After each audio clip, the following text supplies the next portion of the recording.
तो जब हम बात करते हैं कि सर सोर्स जो है ऑब्जर्वर से दूर जा रहा है, अवे फ्रॉम द ऑब्जर्वर है, उस केस में हम एक फॉर्मुलेशन करते हैं कि सर ये हमारा ऑब्जर्वर है, ओके, और ऑब्जर्वर जो है स्टेशनरी कंडीशन में है जबकि सोर्स जो है मूविंग कंडीशन में। भाई साउंड जो क्रिएट होगा राइट ना, उसका स्पीड v है और सोर्स की जो स्पीड है अवे फ्रॉम द ऑब्जर्वर कितना vs है।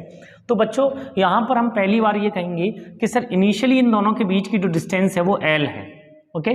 तो फर्स्ट क्रेस्ट जब यहाँ से चलेगा और ऑब्जर्वर के पास पहुंचेगा तो फर्स्ट क्रेस्ट का जो टाइम पीरियड है ना, टाइम पीरियड t1 और फर्स्ट क्रेस्ट, ओके।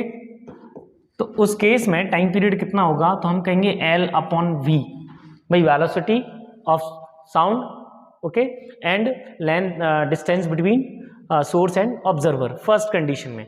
लेकिन बेटा जब सेकंड क्रेस्ट यहाँ से निकलेगा उस केस में सोर्स भी थोड़ा सा इधर शिफ्ट हो जाएगा।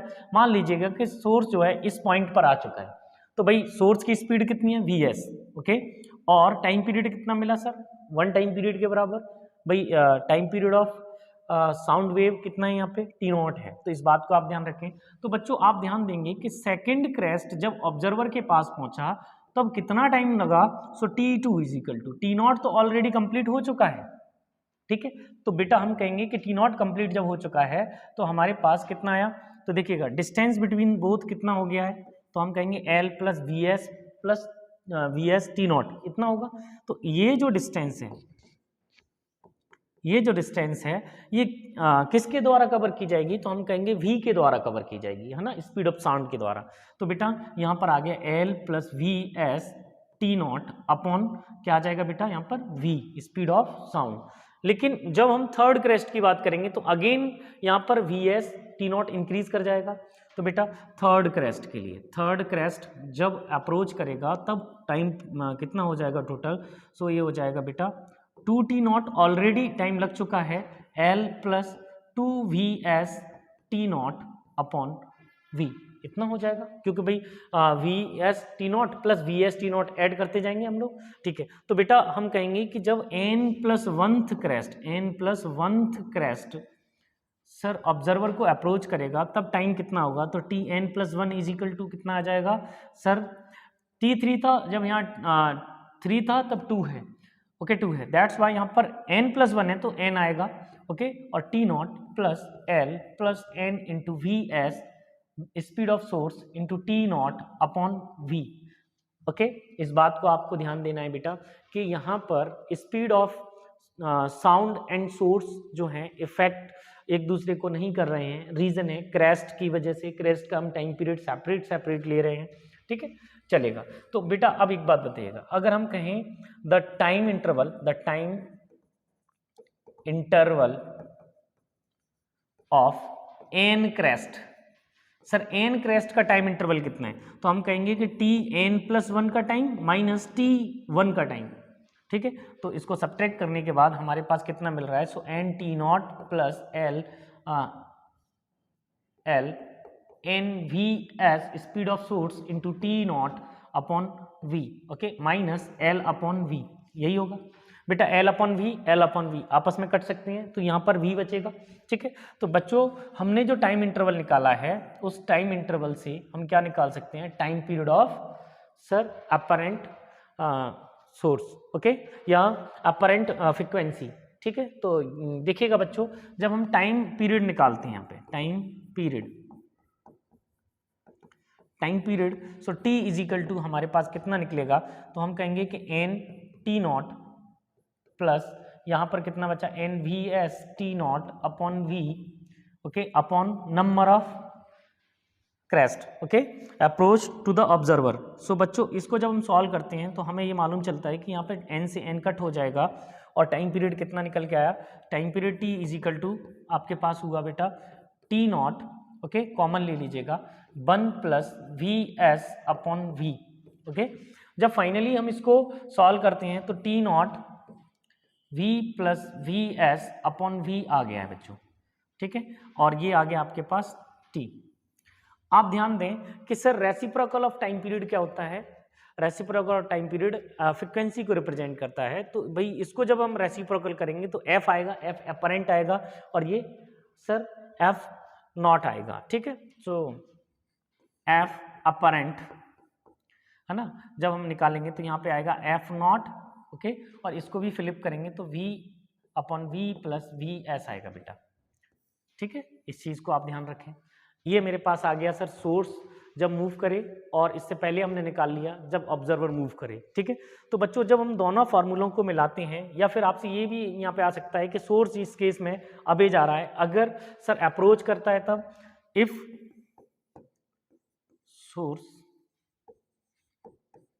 approaches then put vs minus vs, इतना पुट कर देना है। तो f अपरेंट कितना हो जाएगा sir, f not v upon v minus vs, ये आपके पास आ जाएगा बेटा।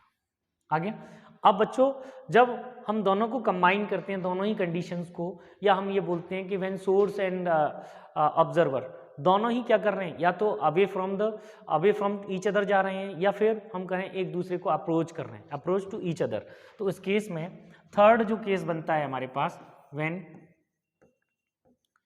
सोर्स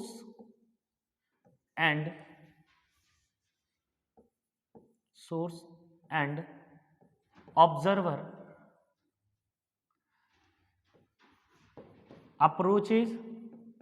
अप्रोच और अवे या मूव अवे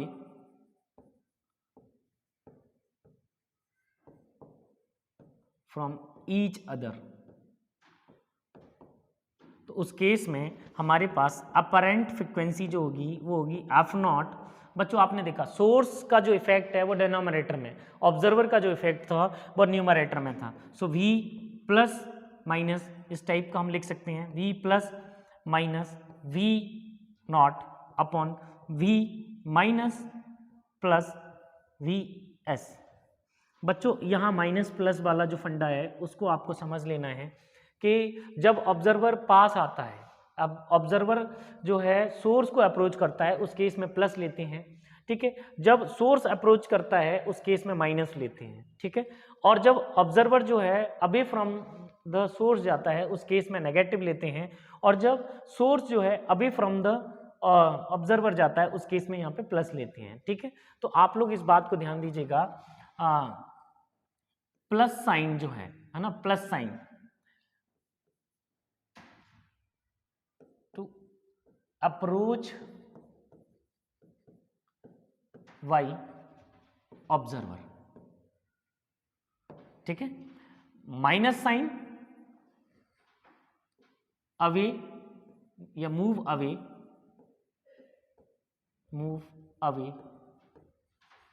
बाय ऑब्जर्वर,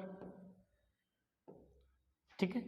अब इस बात को आप विशेष तौर पे ध्यान दे लीजिएगा, जब प्लस लगा रहे हैं तो to approach by the observer, जब ऑब्जर्वर अप्रोच करेगा उस केस में प्लस लगाएंगे ऑब्जर्वर के केस वेलोसिटी को, और जब अवे मूव अवे करेगा उस केस में माइनस लगाएंगे, ठीक है। और बच्चों सेम केस में यहाँ हम चाहें तो यहाँ पे ही लिख सकते हैं कि सर प्लस साइन यहाँ पर कब आएगा, तो सर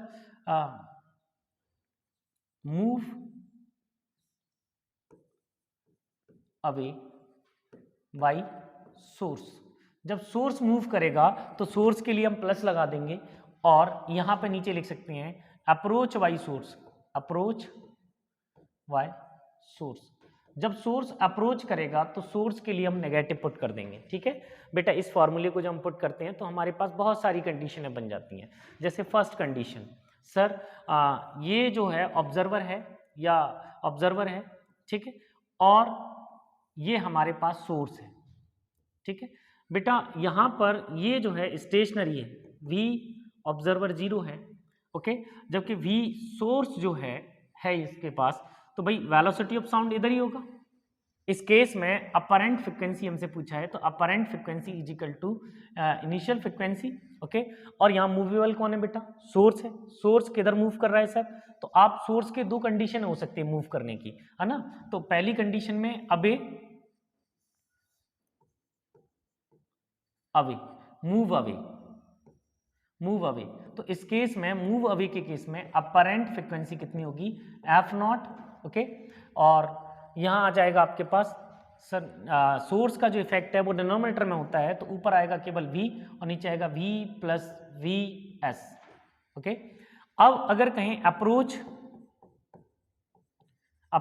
तो अप्रोच के केस में ये कितना हो जाएगा बेटा, F not, okay, v upon v minus V S.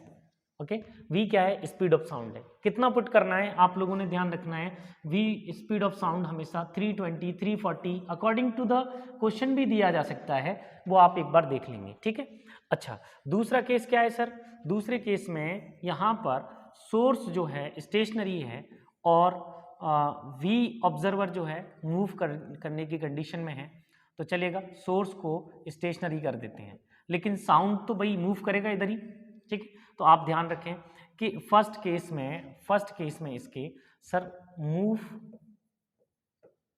अभी जब सोर्स दूर जा रहा है, जब सोर्स दूर जाएगा या नहीं सोर्स नहीं है यहाँ पर, क्या है, जब ऑब्जर्वर दूर जा रहा है, अबे जा रहा है, तो उस केस में हम क्या करेंगे, नेगेटिव लगाते हैं और कहाँ पर लगाते हैं, न्यूमरेटर में लगाते हैं। तो F apparent is equal to F naught V, okay, minus V O observer upon V. Okay, जब सर अप्रोच करता है, अप्रोच, सो एफ अपरेंट जो होता है बेटा F naught V plus V naught upon V होगा, ठीक है। इस चीज को ध्यान रखें, जब दोनों एक